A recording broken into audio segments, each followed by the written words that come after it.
பழத்தோட்ட ஊழியங்கள் கர்த்தரருளின ஊழியங்கள் திராட்சை பழத்தோட்ட ஊழியங்கள் கர்த்தரருளின ஊழியங்கள் அவரில் நிலைத்திருந்து கனி கொடுப்போம் கர்த்தர் வாய்க்க செய்வார் அவரில் நிலைத்திருந்து கனி கொடுப்போம் கர்த்தர் வாய்க்க செய்வார் துதி உமக்கே துதி உமக்கே துதி உமக்கே என்றுமே என்றும் துதி உமக்கே துதி உமக்கே துதி உமக்கே என்றுமே என்றும் துதி உமக்கே என்றுமே என்றும் துதி உமக்கே என்றுமே திராட்சை பழத்தோட்ட ஊழியங்கள் கர்த்தரருளின ஊழியங்கள்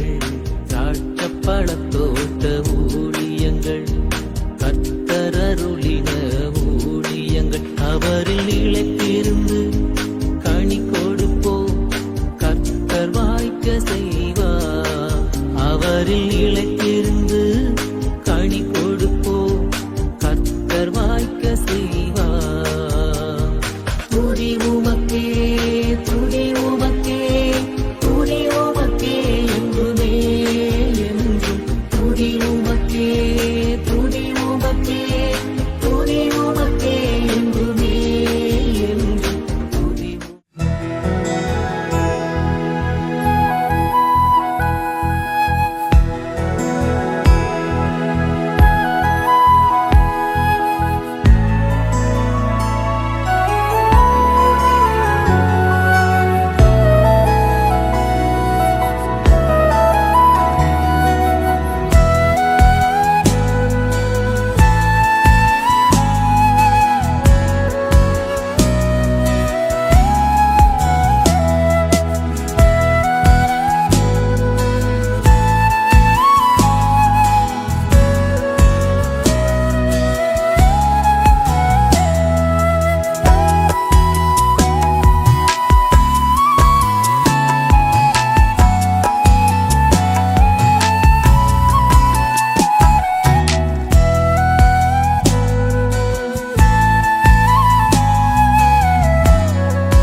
சிறியவனை பொழுதிலிருந்தும் எளியவனை குப்பையிலிருந்தும் எடுத்து உயர்த்தி ராஜாக்களோடும் பிரபுக்களோடும் பந்திருக்கச் செய்கிற அருமை ஆண்டவர் இயேசு கிறிஸ்துவின் இனிதான நாமத்தினாலே இந்த சத்தத்தை கேட்கின்ற அனைத்து தேவனுடைய பிள்ளைகளுக்கும் என்னுடைய அன்பான வாழ்த்தல்கள். நீங்கள் கோடா கோடியை பெருகுவீர்களாக, உங்களுடைய பிள்ளைகள் கோடா கோடியை பெருகுவார்களாக என்று வாழ்த்துகின்றேன், ஆசீர்வதிக்கின்றேன். பிரியத்துக்குரியவர்களே, இந்த நாளிலே இப்படியாக உங்களை சந்திப்பது அதிக சந்தோஷம். தினந்தோறும் நம்முடைய செய்திகளை கேளுங்கள். தொலைக்காட்சி வாயிலாகவோ யூடியூப் வாயிலாகவோ தினமும் கேளுங்க. இந்த செய்திகள் நிச்சயமாக உங்களுடைய வாழ்க்கைக்கு பிரயோஜனமாக இருக்கும் என்பதில் சந்தேகமே இல்லை. அது மாத்திரமல்ல, இதை அநேக மக்களுக்கு, ஆவிக்குரிய வார்த்தைகளை கேட்க வேண்டும் என்கிற தாகத்தோடு இருக்கிற மக்களுக்கு அறிமுகம் செய்யுங்கள். அப்பொழுது கர்த்தர் உங்களை ஆசீர்வதிப்பார். பிரியத்துக்குரியவர்களே, இந்த வாரம் சனிக்கிழமை நமது தமிழ்நாட்டின் தலைமையிடமாகிய சென்னையில் வைத்து நம்முடைய விடல் நாள் கூட்டம் காலை 10 மணிக்கு நடைபெறும். பல்லாவரம் ரயில்வே ஸ்டேஷன் உங்களுக்கு தெரியும். அங்கே வந்து நீங்கள் இறங்கி பம்மல் ரோட்டில் ஷேர் ஆட்டோவில் ஒரு 50 ரூபா கொடுத்து வந்தீங்கன்னா முத்தமிழ் நகர் பஸ் ஸ்டாப்பு சியோன் காம்ப்ளெக்ஸ் உள்ளே வாங்க. பின்னால் லிஃப்ட் இருக்கும், மாடியில் 4வது ஃப்ளோரில் உங்களுக்காக நான் காத்திருப்பேன். சகோதரர் மங்களராஜ் மற்றும் கண்மணி சாலமோன் தலைமையில் அங்கே இருக்கிற பிள்ளைகள் மிக சிறப்பான ஏற்பாடுகளை எல்லாம் செய்திருக்கிறாங்க. இந்த வாரம் ஒரு அன்பு குடும்பத்தார், அவருடைய கணவன் மனைவி 2 பிள்ளைகள் மாதந்தோறும் தவறாமல் சென்னையில் நம்ம கூட்டத்தில் பங்கேற்கிறாங்க. சில்ட்ரன்ஸ் டேங்கிறதுனால அவங்க வந்து நல்ல சிக்கன் விருந்து அளிக்கிறாங்க. போன மாதமும் ஒரு அன்பு குடும்பத்தார் கொடுத்தார்கள் சென்னையில், இந்த மாதமும் கொடுக்குறாங்க. ரொம்ப சந்தோஷம். அவர்களை ஆண்டவர் ஆசீர்வதிப்பாராக, அவர் பிள்ளைகளை ஆசீர்வதிப்பாராக என்று வாழ்த்துக்கிறேன், நன்றி சொல்லுகிறேன்.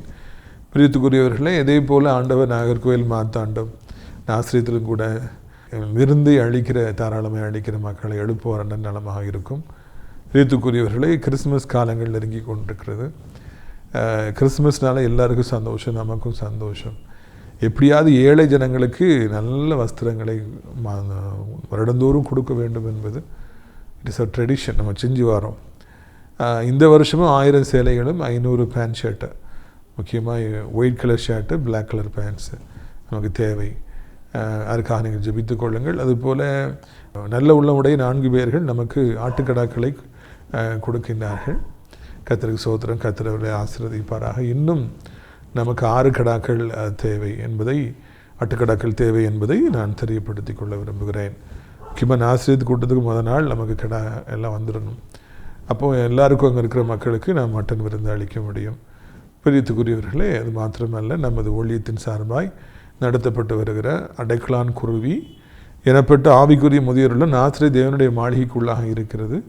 தினந்தோறும் நல்ல நல்ல ஊழியக்காரர்கள் குருவானில் வந்து அங்கே இருக்கிறவங்கள ஜெபத்தில் நடத்துகிறாங்க. அது மாத்திரமல்ல, அவர்களுக்கு 3 வேளையும் விதவிதமான உணவுகளை நாம் வழங்குகிறோம். சரியான நேரம் நினைக்கிறேன் நீங்கள் வந்து சேர்றதுக்கு. ஏன்னா கிறிஸ்துமஸ் கொண்டாட்டெல்லாம் களை கட்டி இருக்குது. தாராளமாக நீங்கள் வரலாம், அனைவருக்கு இதை அறிமுகப்படுத்தலாம். பிரியத்துக்குரியவர்களை, கர்த்தர் உங்களுக்கு இந்த மாதிரி ஆசீர்வாதங்கள் எல்லாம் தருவாராக என்று சொல்லி நான் வாழ்த்துகிறேன். நமது ஊழியத்தில் திருமணமாகி மிகவும் துரதிருஷ்டவசமாய் உடைந்து போன, சட்டப்பூர்வமாய் பிரிந்திருக்கிற நிறைய பிள்ளைங்க இருக்கிறாங்க. ஒரு சிலரை நான் அறிவிக்கிறேன். நீங்கள் பார்த்து உங்களுக்கு இன்ட்ரெஸ்டடாக இருக்குன்னா நீங்கள் என்னை காண்டாக்ட் பண்ணலாம். மகளுக்கு இப்பொழுது 27 வயதாகிறது. BA ஆர்கிடெக்ட் முடித்து நல்ல வேலையில் இருக்கிறாங்க. படித்து வேலை செய்கிற ஜெபிக்கிற மணமகன் தேவை. அடுத்தாப்பில் 37 வயசாகிற தம்பி மேனேஜராக இருக்கிறாங்க. நல்ல வேலை, நல்ல சம்பளம், நல்ல குடும்பம், குடும்பத்துக்கு ஏற்ற மணமகள் தேவை. அடுத்தாப்பில் தம்பிக்கு 30 வயதாகிறது. நல்ல குடும்பம், அம்மா அப்பா நல்ல பிஸ்னஸ் பண்ணுறாங்க. அந்த குடும்பத்துக்கு ஏற்ற ஜெபிக்கிற மணமகள் தேவை.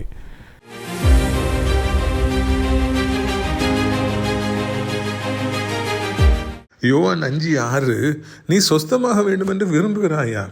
இல்லைன்னா இப்படியே இங்கேயே படுத்து கிடந்து நல்ல சாப்பாடுலாம் அவங்க கொடுக்குறாங்க, இப்படியே இருந்து காலத்தை கழிச்சிடலாமா நீ நினைக்கின்றாயா என்று ஆண்டவர் கேட்டார். அன்பு தம்பி, அன்பு தங்கச்சி, நல்லா படிக்கணும்னு உண்மையிலேயே நீங்கள் நினைக்கிறீங்களா? படித்து நல்லா வேலைக்கு போகணும், சம்பாதிக்கணும், கை நிறைய சம்பாதிச்சு அம்மாவுக்கு கொடுக்கணும், அப்பாவுக்கு கொடுக்கணும், நல்லது ஒரு வீடை வாங்க வேண்டும், கார் வாங்கணும், நல்லா வாழ்க்கையில் முன்னேறணும், ஏசப்பாவுக்கு சாட்சியாக இருக்கணும், ஊழியத்தை தாங்கணும் அப்படின்னு சொல்லி ஒரு ஆசை உங்களுக்கு இருக்கிறதா? நீங்கள் அந்த ஆசையோடு கூட ஓடி ஓடி உழைக்கின்றீர்களா? ஒவ்வொரு நாளும் இந்த காரியத்தை நான் செய்யணும், அந்த காரியத்தை செய்யணுங்கிற ஆசை உங்களை புஷ் பண்ணி தள்ளுதா? இல்லைன்னா நடக்கிறது நடக்கட்டும், எதுக்கு இந்த கஷ்டம், எதுக்கு இந்த உழைப்பு, எதுக்கு இந்த வேர்வை, வாழ்க்கையில் உழைச்சி என்ன ஆக போகுது, ஜோப் பண்ணி என்ன ஆக போகுது, இப்படியே நான் இருந்துட்டு போகிறேன் அப்படி என்று இருக்கிறீர்களா? பிரியத்துக்குரியவர்கள், யார் விரும்புகின்றார்களோ, யார் ஆசைப்படுகின்றார்களோ, யார் முன்னேறணும் வெறியாக இருக்காங்களோ அவங்களுக்கு மாத்திரமே பரத்திலிருந்து ஒத்தாசை வரும். அவர்களை மாத்திரமே ஆண்டு சொஸ்தமாக்குவார். அவர்களுக்கு மாத்திரமே கர்த்தர் கிருபையை கொடுப்பார். என்ன வியாதியாக இருந்தாலும் சுகமாக்கணும்னு பக்கப்படணும்னு விரும்புங்க, நிச்சயமாக இயேசு உங்களுக்கு சுகம் தருவார். உங்களை ஆண்டவர் ஆசீர்வதிப்பார்.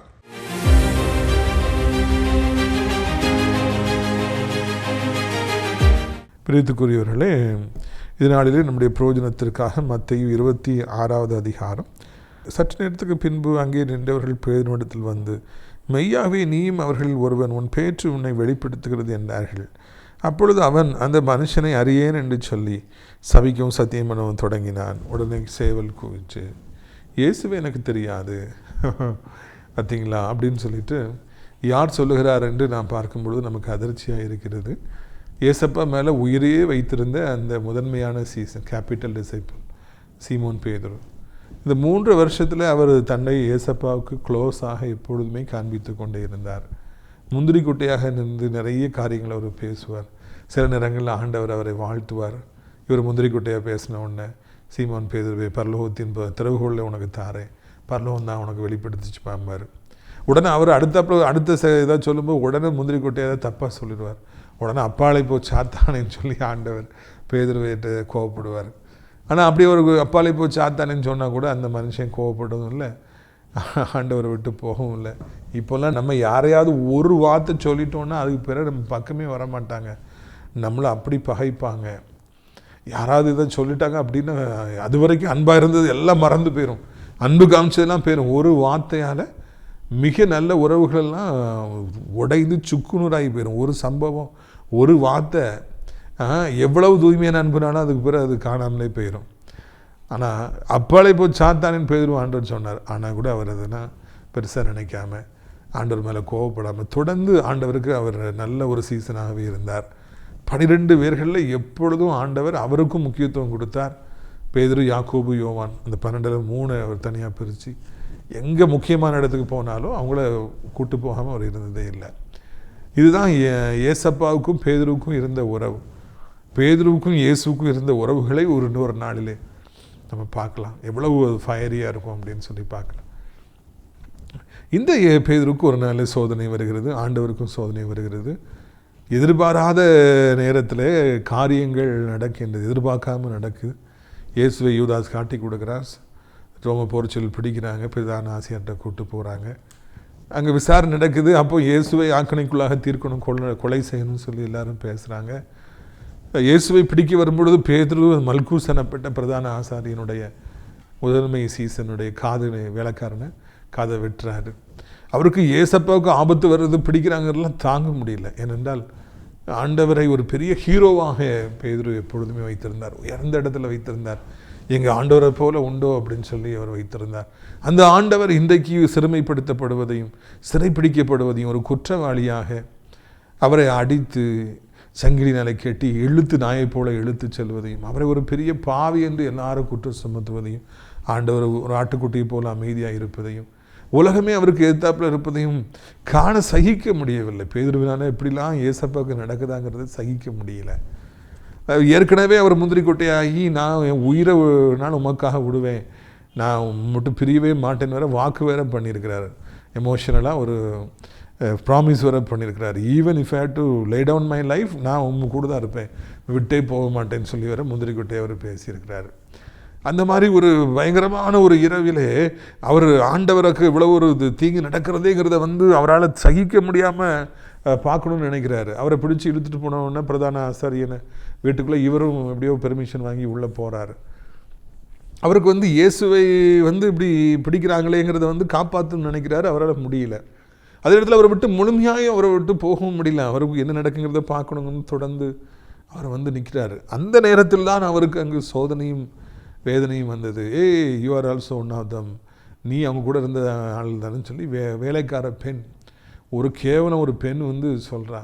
அந்த இடத்துல எனக்கு இல்லையே, எனக்கு இயேசுவை தெரியாது அப்படின்னு சொல்லி, எனக்கு அவரை தெரியாதுன்னு சொல்லி முதலாகி பேரு சொல்லி விடுகிறார்.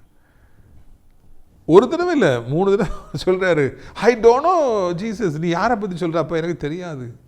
அது வரைக்கும் இயேசுக்கு நான் தான் முதன்மையான சீசன், எனக்கு தான் அவர் ரொம்ப நெருக்கம், எங்கள் ஆண்டவர்னு சொல்லி காமித்த அந்த பேரு எனக்கு அவரை தெரியாத என்று மறுதளித்தார் என்று சொல்லி இந்த இடத்துல வாசிக்கிறோம்.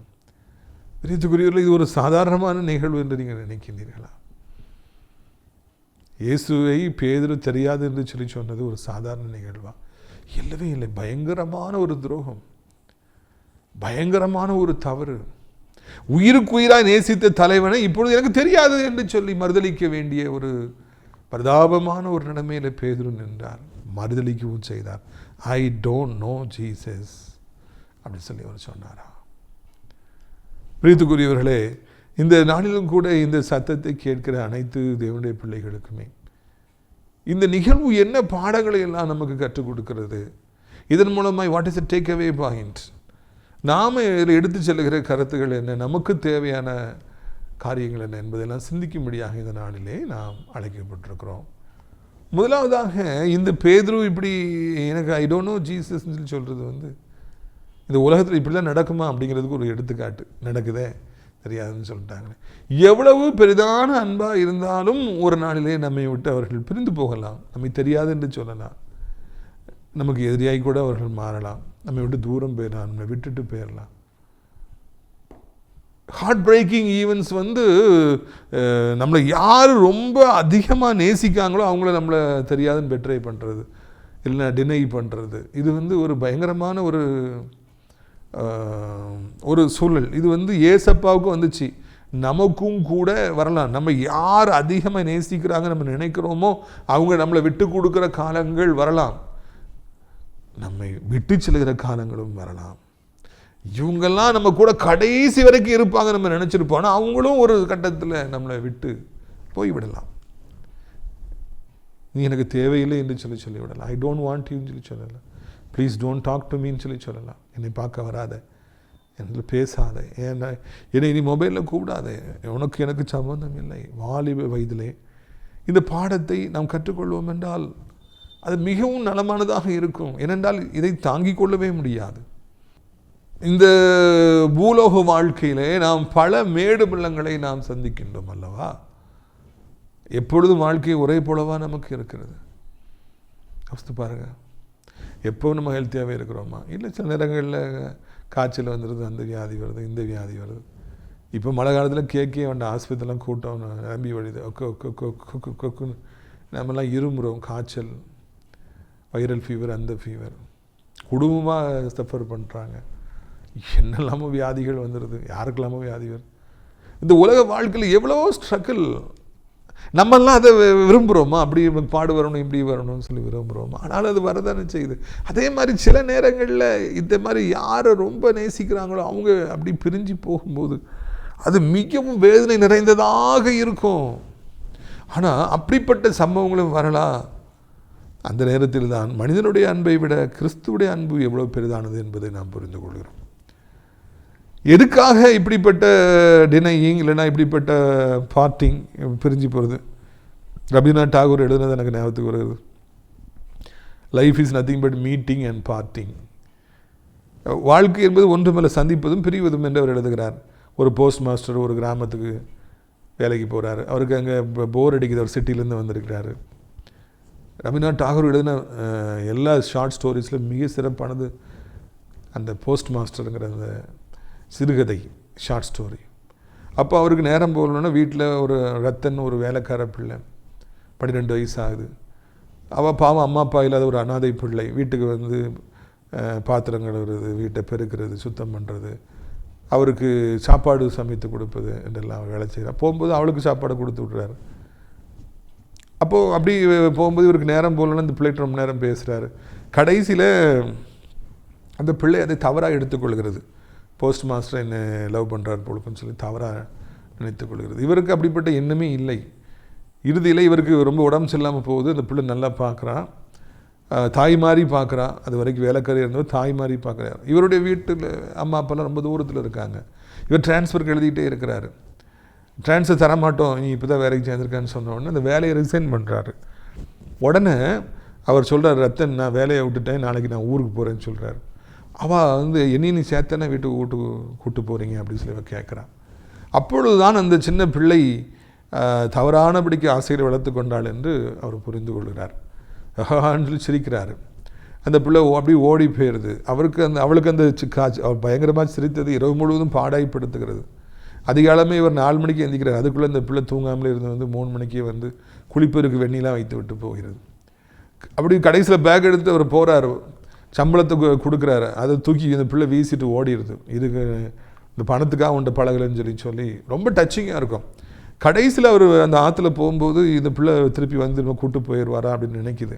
இவரும் அப்படி செய்யலாம்னு நினைக்கும் போது தான் ஒரு அடக்கத்தில் எல்லாரையும் ஒருத்தரை விட்டுட்டு எல்லோரும் போகிறாங்க. அப்போ அவருக்கு புத்தி வருது, லைஃப்பில் வந்து இவர் எவ்வளோ நேசிச்சிருப்பாங்க, இருந்தாலும் இறந்த உடனே எல்லோரும் விட்டுட்டு போகிறாங்க தானே. அதே மாதிரி தான் வாழ்க்கையும் கூட. Life is nothing but meeting and partying. இவ்வளோ நான் சந்தித்தேன், இப்போ போகிறேன், பிரிகிறேன், இதுதான் வாழ்க்கைன்னு அவர் போயிடுறாரு. ஆனால் அந்த பிள்ளைக்கு வந்து அதை ஏற்றுக்கொள்ள முடியல. இந்த மாதிரி அறிவுலாம் இல்லை. அது ஓடி ஓடி வந்து தினந்தோறும் இவர் திரும்ப அழைத்து கொண்டு போவாரா என்று சொல்லி காத்திருந்து என்று ஒரு பாடம் உண்டு. அது எனக்கு நடத்தும் பொழுதுலாம் ரொம்ப எமோஷனலாக இருக்கும். மனிதர்கள் இருந்தாலே அன்பை நம்ம அதிகமாக தேடுறோம். We long for love. நம்மளை யாராவது பார்க்க வர மாட்டாங்களா? யாராவது நம்மகிட்ட அன்பாக இருக்க மாட்டாங்களா? சாப்பிட்டீங்களான்னு கேட்க மாட்டாங்களா?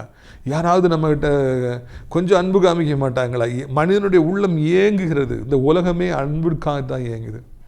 அதெல்லாம் தெரிஞ்சுக்கிட்டு தான் இன்றைக்கி போத்தீஸு, சென்னை சில்க்ஸு, சரவணா ஸ்டோர்ஸ், பெரிய பெரிய சூப்பர் மார்க்கெட்லாம் வாசலில் நின்று வாங்கன்னு சொல்லி கும்பிட்றாங்க. அந்த அந்த அன்பை காமிக்கிறாங்க. வாங்க ஹோட்டலுக்கு, எந்த ஹோட்டலில் வாங்கன்னு சொல்கிறாங்களோ அந்த ஹோட்டல் தான் நம்ம போவோம். அன்புக்காக இதை இளம் வயதில், வாலிப வயதில் உள்ளம் ஏங்குது. அன்பு கிடைத்தால் அதை பெரிதாய் நினைக்கிறது. ஐயோ எனக்கு தெரியுமா, எனக்கு இப்படி ஒரு அன்பு கிடைத்திருக்கு, எல்லாத்தையும் போய் சொல்லுது. அன்பிலே அது அப்படி தன்னை மறக்கிறது. பிரித்துக்குரியவர்களே, அன்பு காதல் கொஞ்சம் தான் டிஃப்ரென்ஸு. அதனால தான் பெற்ற தாய் தகப்பனை வேண்டாம் என்று தூக்கி வீசி விட்டு பிள்ளைங்க வந்து நேற்று வந்தவனோடு ஓடி போகிறாங்க. அந்த அன்பு தான் பெருசு அப்படின்னு சொல்லிட்டு. அன்புக்காக இந்த உலகமே இயங்குகிறது. அந்த சின்ன பிள்ளை அந்த போஸ்ட் மாஸ்டரில் நம்ம ஸ்டோரியில் பார்த்த மாதிரி. ஆனால் பிரிவு வந்து விடுகிறது. சந்திப்பதும் பிரிவதும் தான் வாழ்க்கை. அப்படி பிரிவு வரும் பொழுது இது இப்படி தான் இருக்கும். பேதுரு வந்து எனக்கு தெரியாதே அப்படின்னு சொல்லி ஒரு சொல்கிறார். I don't know Jesus. இது ஏற்றுக்கொண்டு தான் நம்ம ஆகணும். ஒரு சில நேரங்களில் யாரை உயிருக்கு உயிராக நேசிக்கிறோமோ அவங்க எனக்கு வேண்டாம், பேச மாட்டோம், வேண்டாம், பழகாத, தெரியாது, அந்த உறவு முறிஞ்சு போயிடும். நம்மளை விட்டு மைக்ரேட் ஆகி போயிடும். புயல் இங்கே தமிழ்நாட்டுக்கு வர வேண்டிய புயல் ஆந்திராவுக்கு போயிட்டு, கர்நாடகாவுக்கு போயிட்டுன்னு சொல்கிற மாதிரி நம்மகிட்ட வர வேண்டிய அன்பு வேற எங்கேயோ போயிடும். அதை ஏற்றுக்கொள்ளுங்கள். அந்த நேரத்தில் தான் மனிதனுடைய அன்பிற்கும் தெய்வத்துடைய அன்புக்கும் வித்தியாசம் தெரியும். தெய்வம் நம்மை விட்டு பிரிவாரா? நம்ம விட்டு கொடுப்பாரா? என்கிட்ட பேசாதன்னு சொல்லுவாரா? ஒரு காலம் அப்படி சொல்ல மாட்டாருங்க. நம்மை விட்டு நம்முடைய நிழல் ஒரு காலம் விலகாது. ஆண்டவர் இயேசு நம்மை விட்டு ஒரு காலம் விலகவே மாட்டார். ஒரு காலம் விலகவே மாட்டார். ஒரு காலம் ஆண்டவருடைய அன்பு நம்மை விட்டு பிரியாது. அவர் நம்மை விட்டு கொடுக்கவே மாட்டார், நம்மை விட்டு விலகவே மாட்டார். நான் உன்னை விட்டு விலகுவதும் இல்லை, உன்னை கைவிடுவதும் இல்லை. பிரியத்துக்குரியவர்களே, இது அருமையான நாளிலே கூட நான் உங்களுக்கு என்ன சொல்ல விரும்புகிறேன்னா, என்னுடைய அனுபவத்தில் உலகத்தில் நம்ம பழகிறவங்ககிட்ட அன்பாக இருக்கணும், குடும்பத்திட்ட அன்பாக இருக்கணும், நண்பர்களுக்கு அன்பாக இருக்கணும், உண்மையாக இருக்கணும், ஊழியத்தில் இருக்கவங்ககிட்ட அன்பாக இருக்கணும், உண்மையாக இருக்கணும், எல்லாம் இருக்கலாம். ஆனால் முதலிடம் என்பது ஆண்டவர் இயேசு கிறிஸ்துவுக்கே. பிள்ளைகள் மேலே ஏசப்பாவோட நீங்கள் அதிகமாக அவங்க மேலே அன்பை வச்சிங்கன்னா அது தவறு. அது உங்களுக்கு அது விக்கிரகம். ஏசப்பாவை விட நீங்கள் யார் மேலேயாவது அதிக வாலிப மகனே நீ அன்பு வச்சுருப்பேன்னா அது ஒரு விக்கிரகம், அது தவறானது. ஆண்டவரை விட ஒருத்தரை நீங்கள் நேசிச்சிங்கன்னா அது ஒரு ஸ்னேர், ஒரு கண்ணி, அது சிக்கி தவிச்சு அழிஞ்சு போயிடுவோம். முதல் அன்பு இயேசுக்கு தான். நம்முடைய வாழ்க்கையிலே முதல் அன்பு ஆண்டவர் இயேசுக்கு தான். முதல் அன்பு ஆண்டவர் இயேசுக்கு தான். அடுத்தாப்புல தான் அது பிள்ளைகளாக இருக்கட்டும், குடும்பமாக இருக்கட்டும், இல்லைன்னா இந்த உலகத்தில் எந்த ஒரு உறவாக நட்பாக இருக்கட்டும், யாராக இருக்கட்டும், ரெண்டாவது அவங்களுக்கு அந்த அன்பு கொடுக்க முடியும்.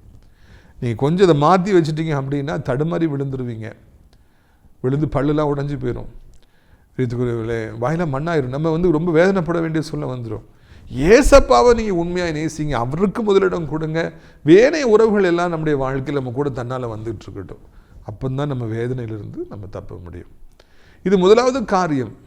இரண்டாவதாக இந்த இடத்துல நீங்கள் பாருங்கள், தொடர்ந்து 3 முறை அவர் அப்படியாக ஆண்டவர் எனக்கு தெரியாது தெரியாது தெரியாது.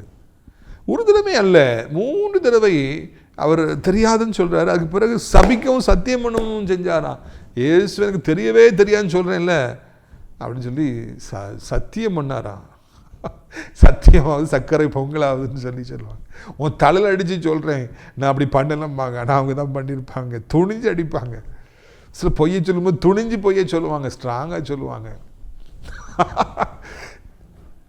இயேசுடைய சீசனாகி பேதுரு அப்படி தான் சொல்கிறார். எனக்கு அவர் தெரியவே தெரியும் 3 தடவை சொல்கிறார். சே, நமக்கு அது புரியவே இல்லை.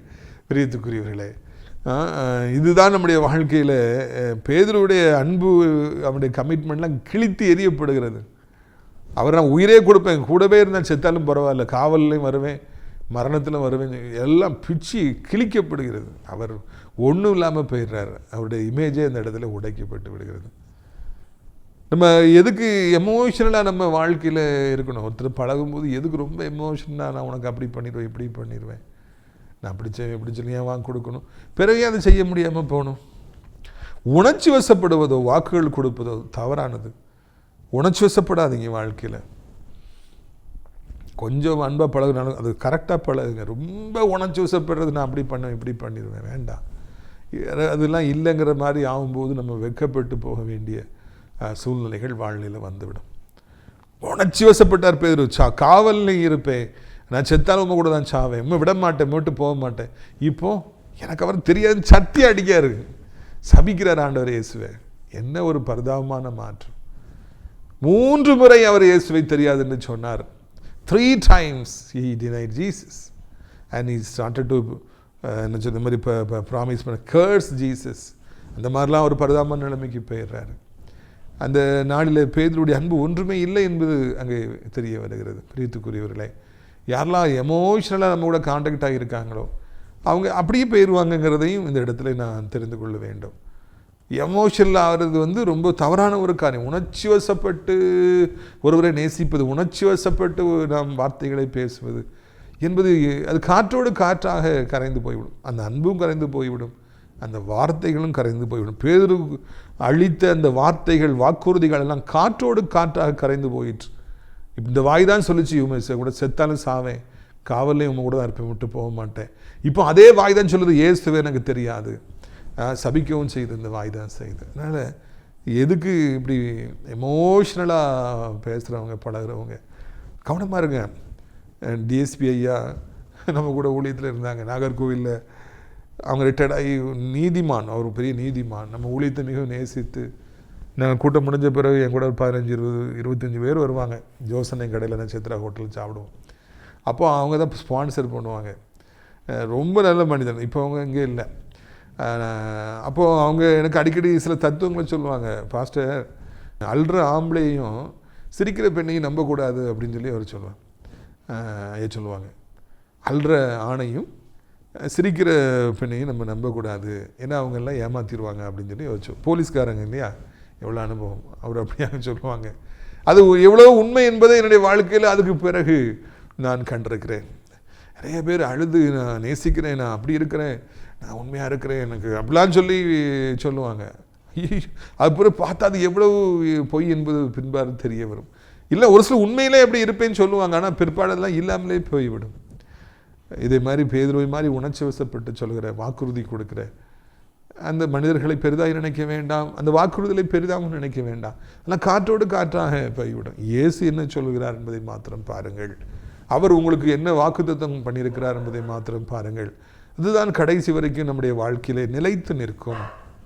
ஆண்டவருடைய வார்த்தை நேற்றும் இன்றும் என்றும் மாறாததாக இருக்கும் என்பதையும் நான் நினைவிலே கொள்ள வேண்டும்.